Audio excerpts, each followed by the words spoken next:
My name is Katie Cave Browne-Cave, although I was Eastaugh, and my father was John Eastaugh, Bishop of Hereford from 74 to 1990. What's your memory of the Mayfair?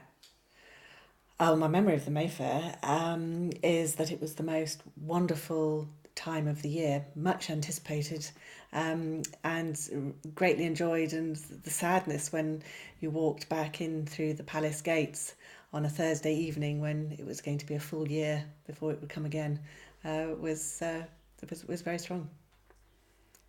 I'm sure I recall you telling me that the magic of it appearing overnight.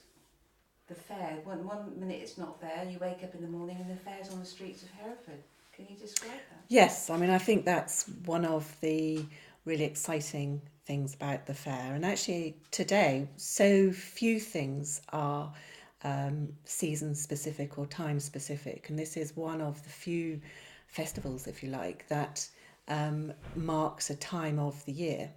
And you go to bed on a Monday night and cars are travelling down Broad Street and up King Street and Hightown. It looks as Hightown always does. And you get up at 6 o'clock the following morning, and as if by magic, there are dodgems and helter-skelters and all sorts of amazing, terrifying and ghastly looking contraptions lining the streets. Oh, it is extraordinary. Golly, they have to work hard to do that, but it's magic. For 3 days, there is magic in the town. So your father was friends with the Showman's Guild or members of A.B. Morris. Could you tell us a little bit about that relationship and how it came about? Yes, I mean, that started in the first year that we were in Hereford, so that would have been around 1974, when we had moved into the palace earlier in the year, and my father must have told us that the Mayfair was coming, and of course that meant precisely nothing to us. We'd come from London, and you were lucky if you had a couple of rides that you might go on at some fun fair somewhere. I suppose we may have been to Battersea Fun Fair or something.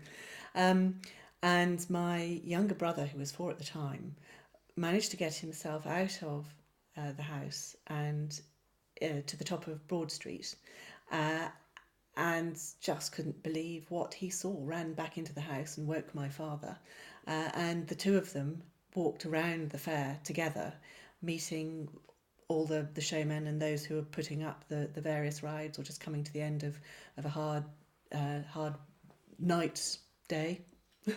Getting everything ready, and so began a relationship that developed into tremendous friendships. Was there a particularly strong friendship between your father and A.B. Morris? Well, there were a couple of families that we had particularly strong links to, the Morrises and also the Scarrett family. But I mean, he got on well with several other family groups.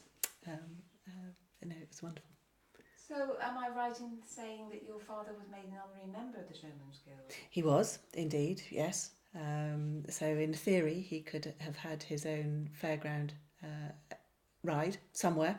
So there were lots of jokes about, which we'd have and where we'd place it. But no, it never came to pass. But no, he was very touched by that. How did that come about? My father was made an honorary showman of the South Wales Showman's Guild at some point within his episcopacy. I suppose as a thanks from the showman for all that he did to support them and their families, that they are on the road for a significant part of the year, and therefore may miss out on pastoral care and so forth because they are an itinerant group, and I think knowing that they had somebody like my father who they could call upon at times other than just the Mayfair, I think was quite important to them. Why was he a particular supporter of the Hereford Mayfair? I think he just got on with the people who were there, the showmen themselves. I mean, they are As with any group, there are great individuals and not so great individuals, but as a whole, as a community, I think their sense of family really resonated with him. That I think there was a degree of similarity between those that he worked with when he was in the East End of London, possibly. I don't really know. I mean, he got on with so many different people, but he had a particular affection for the showman. Tell us about the lunch at the Grosvenor, and can you say the name Grosvenor, because that has to be taken out. One of the wonderful things about the showman is that you tend to see them with grimy hands, having put together their large attractions and looking very, very ordinary. But once a year, they knew how to party. And on one particular occasion, my parents were invited to the showman's annual ball at the Grosvenor Hotel in London. And my mother particularly commented on the magnificent gowns the women used to wear, and how, if you were to take someone into that group and say, who is it who's partying here tonight, you would never guess that it was the showman. What about, you described your father being, a very big man in a pink dress. So can you just describe, he sounds to me as such a character going through. You couldn't miss him with his beautiful cassock. Can you just describe that to us? The drama of that, but also the embarrassment for a teenager. I'll do my best. So my father, as bishop, was not only proud of his position, but proud of what the position actually meant, and that he felt that he should be accessible at all times. And one of the ways he could mark his accessibility was to wear his bright pink cassock. So I grew up with a father wearing a pink dress around town every day, which was quite a novelty. Very few parents, I think, had fathers who did the same. And it meant that he was available to all, and that was very dear to him. You could see him a long way off and, I guess, avoid him, therefore, if you wanted to, or pick him out and if you needed to speak to him, you indeed could. As a daughter of somebody wearing a bright pink dress, there were moments when it was very embarrassing, when people would come up and want his time, and perhaps the things they were saying or the way they responded to him were embarrassing, and you thought, I want to get away from this. But everybody has embarrassing parents, and I do my best to embarrass my children too. Oh God, I do a great job at embarrassing mine. I didn't know I'm doing it. That's the thing. Did you ever go around the fair with your father and all the dignitaries? Did you ever have to do that? After the opening of the fair, did you ever do that with your father? Yes. Yes. So in 1976, and this is where my knowledge of the history and how the event came about is perhaps a little ropey, as I was only 9 at the time, was that there was the reintroduction of the ceremony to open the fair, where the fee to run the fair rides was paid over formally to the local dignitaries, which included the church and the bishop. And in days of old, the bishop used to get part or all of the rent. Again, I'm not sure why, but he did. Sadly, we didn't at that time. But this was, as a ceremony, it was brought back to life. And I remember clearly that year being picked up by a vintage car and driven around the streets of Hereford. And we drove in across Hightown, parked outside the Dodgems, which were located close to Marks and Spencer's, where there was a lovely horse and cart, and we climbed onto that and stood around, and the mayor of the time and the bishop said whatever they were saying, that it was probably extremely boring for a child of 9, because all I wanted to do was jump on the dodgems. And after the ceremony took place, the various dignitaries would then get onto the dodgems, and none of the fair rides were supposed to have started before that first dodgem ride. So 4 o'clock, bumper cars were off, and then suddenly this great cacophony as ride after ride started, which was quite exciting. And then following that, there was a civic procession around the rides, and the mayor and my father and us, luckily, very lucky, would go on all these different rides. So it was great fun. You described one occasion when your father and the mayor was squeezed into a dodgem car. The bumper cars were, as I said, always the start of the fair, and I believe one year the then mayor and my father were somehow squeezed into a bumper car together. I'm not sure how far the car managed to move, but they're large men. But I think there are a few good photos somewhere to be had of that. One of the rides that the procession always stopped next to was the Helter Skelter, and that was really great fun. And there was one year that my father, who was, as I've said before, a large and quite heavy gentleman, came down at greater speed than I believe the delicate mare in front of him, and there was the most almighty crash at the bottom. I don't believe there's a photograph of that, but certainly the photograph of that Derek took, where you can see my father with great hilarity coming to the end of the ride, is a very familiar sight. And he comes across as great fun. My father was huge fun. I mean, he was the life and soul of a party. He always had an interesting thing to say about anything. As a father, he was always interested in me and wanted to know about what I was doing, what I'd been up to. Always found time for me. And I remember sitting in his study, sunk in a deep armchair, just talking about my day. Probably never asking him what had happened in his day, but no, he was a wonderful father, and then he had a very gentle, kind, and caring side as well. So again, always had time for the individual. I've got a note here that he was presented with a gift, a carriage clock or a silver salver from the Showman's Guild. Do you know anything about that? Yes. So when my father died, he died in office in 1990. There were several members of the showman, members of the families of the showman, who came to his funeral.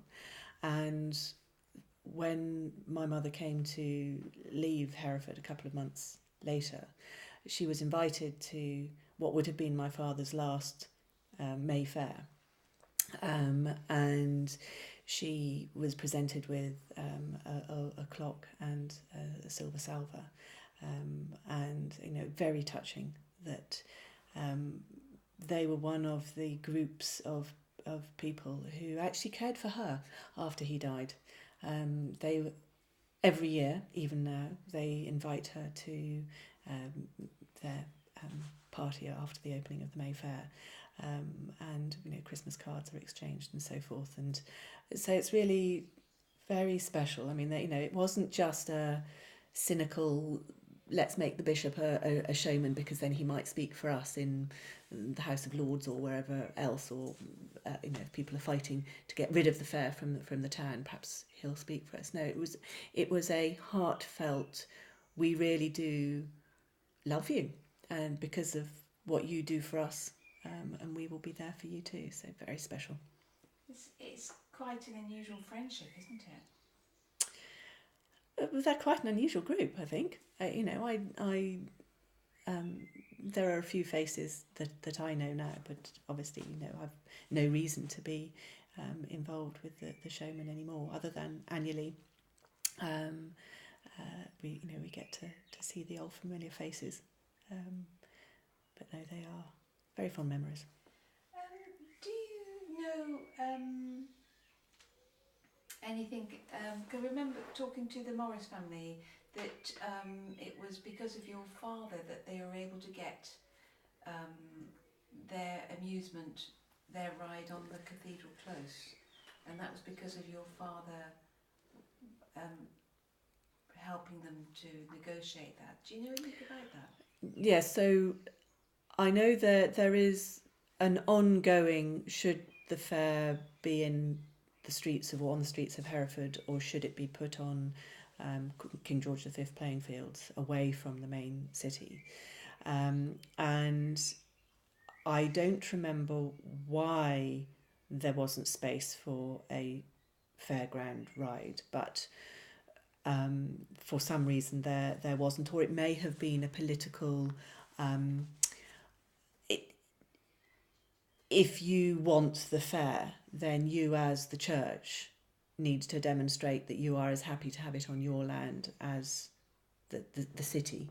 And although the bishop is not responsible for the close, because the close and the cathedral is the responsibility of the dean and chapter, together I believe they agreed that a ride could go there. It can't go there now because there's an amazing new piece of artwork that's been installed as part of the paving outside the cathedral, and all the new railings and so forth.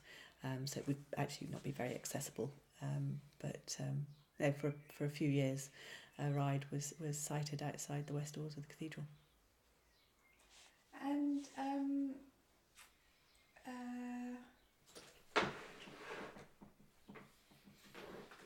so you, going around the fair with your father in his beautiful pink cassock, he would have stood out. He would have stood out. Was that? Do you remember other people's impressions of him? I do remember as we walked round the fair, people pointing at my father. But I suppose as you grow up, if that's really all you've been aware of, because I was 6 when he was made a bishop, it was normal, and it was normal for people to point and go, ooh, you know, who's that? And sometimes laugh and sometimes not, and sometimes wonder who it might be. So I suppose it was just, you know, what's normal? It's whatever you're used to. And I was used to my father wearing a pink dress and people looking at him. And your mother, what was your mother's, experience and impression of the Mayfair? My mother loved it as well. And I mean, she loved taking us round and enjoyed meeting all the showmen as well. I think, you know, she was a very much a people person, and she just liked them. You know, a lot of them were very lovely people to be associated with. Do you take your children? Yes. And my children are very keen to go to the fair, although I'm ashamed to say that this year I couldn't take my children, but one of my brothers did take my son to the fair, and he had a great time, as you may imagine. So we've got all sorts of pictures of him being tossed upside down by things that you really wouldn't be, well, my age, you wouldn't want to be tossed upside down by. I wonder if, when Rick's ready, you could tell us about the photograph and describe the photograph to us and what your father was doing at the time. Yes. And what he was wearing. So there's a lovely photograph of my father that was taken in 1982. That was used for publicity for my father's pilgrimage around the diocese to celebrate the 600th anniversary of Thomas Cantilupe, the saint who used to live in Hereford, who was Bishop of Hereford, and about whom, if you go into the cathedral, you will see lots of lovely artworks that have been fairly recently created. And he was taken by Derek just outside Hereford, somewhere on the sort of Broomy Hill, Brainton-ish road. Derek, I understand, was lying on the road, and my father was striding towards him, wearing boots that the SAS had given him for his walk. And it's just a lovely photograph of my father in full flow. It's a wonderful picture. Does that? Lovely, thank you. And Before I move on to my final question, Kate, is there anything else you'd like to add about the Mayfair? Any memories you haven't told us? I think there's one memory that I have that's not to do with the fair, but to do with the people, and that's to, I suppose, to acknowledge the fact that they move from site to site, from town to town, and because they are on the road, they are also at risk of accident and injury. And there was one terrible time when the fair came to Hereford, and my father was called in the middle of the night, and one of the showmen had been killed on the road, and my father went to the caravan where his widow was, and sat with her and other members of the family.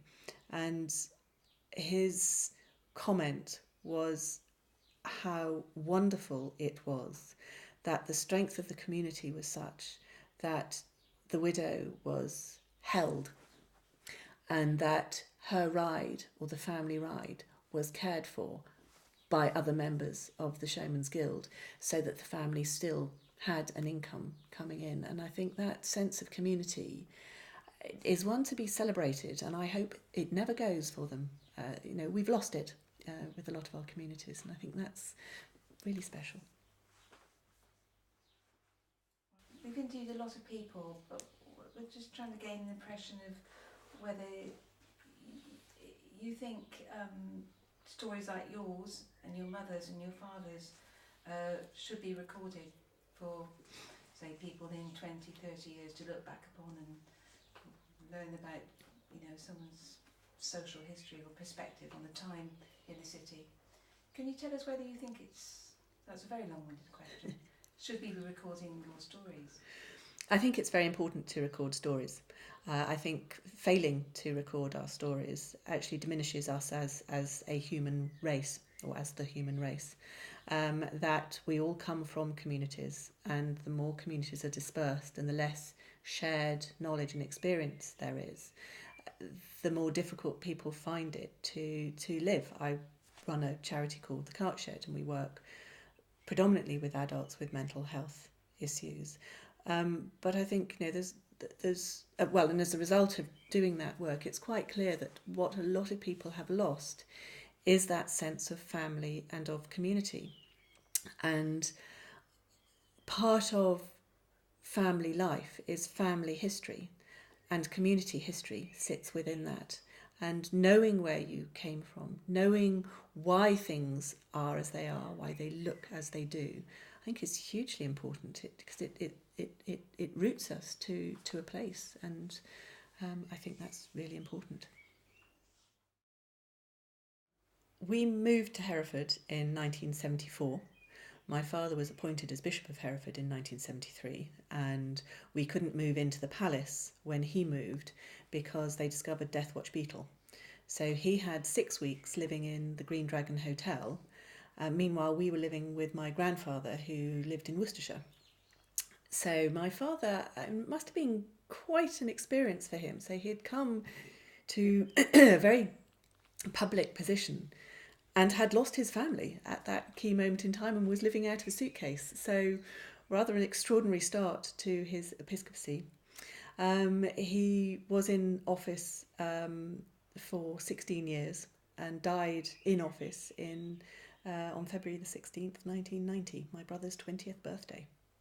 It's very sad. He had been in the church since the war. He didn't serve in the armed forces.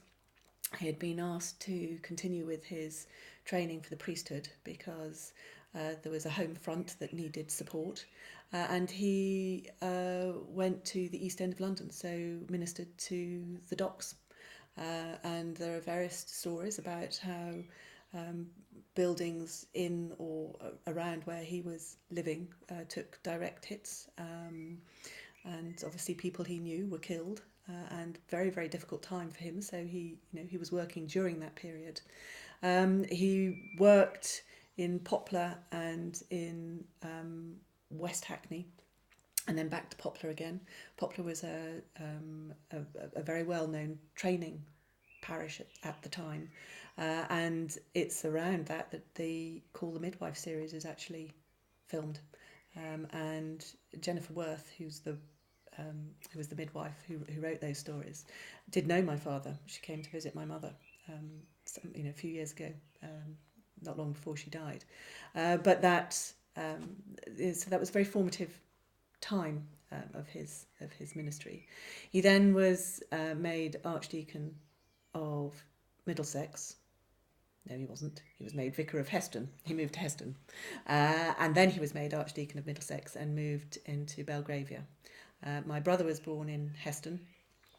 He married my father. He married my mother in 63. And my brother arrived in 64. And I arrived in 67. And my younger brother in 1970.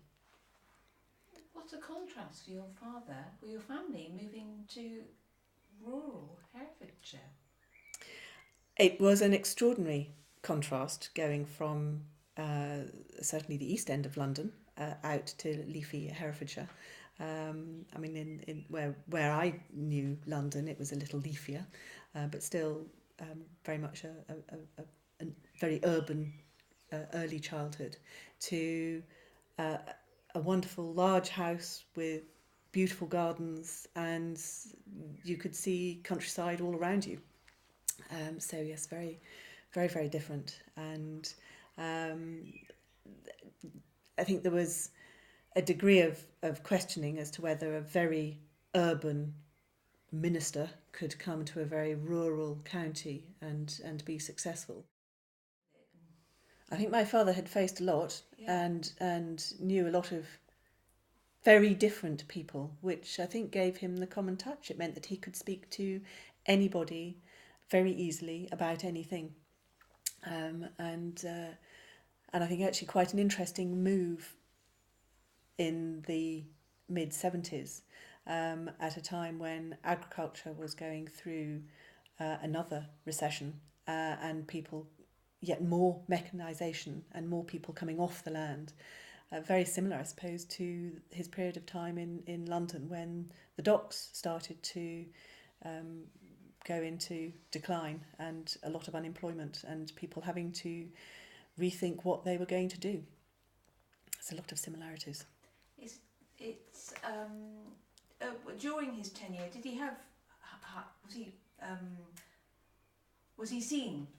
Was he seen out of the Bishop's Palace? Was he seen around town? Was he seen around the county?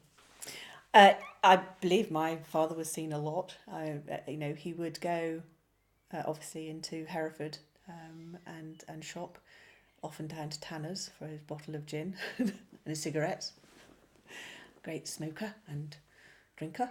But that was very much part of that sort of convivial side of him, that actually that welcoming somebody in, offering them food and sustenance.